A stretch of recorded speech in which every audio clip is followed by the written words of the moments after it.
Amazon does not want you to know about this, but you can save a lot of money using a free browser extension, and don't worry, it's not honey.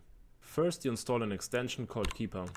It's a price tracking tool that shows you how prices change over time for almost any product on Amazon. Once you install the browser extension, you will see a price chart right on the Amazon product page.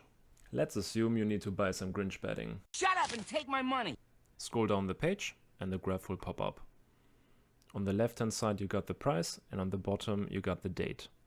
As you can see, Amazon frequently goes from 27 down to 14, up again to 27. So based on this recent history, it's fair to assume that the price will go down again, allowing you to save about 50%. The price history also allows you to avoid price spikes. Let's take a look at this toy. It usually sells for around $8.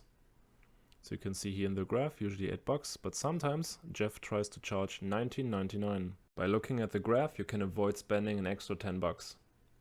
Is it a good time to buy a new microwave? Well, let's take a look at the graph. At the moment, the price is $67.97 compared to $81.99 2 weeks ago. So right now would be a good time to buy. Let's take a look at the last example, this office chair. Once you scroll down, you'll notice there's no yellow color, indicating that Amazon has never sold this item. So this is a classic private label seller. Private label seller try to balance high sales velocity with the low price and a higher margin with the higher price. Knowing that, you can wait for the dip, buy and save $44. Hope this helps, and let me know if you have any questions.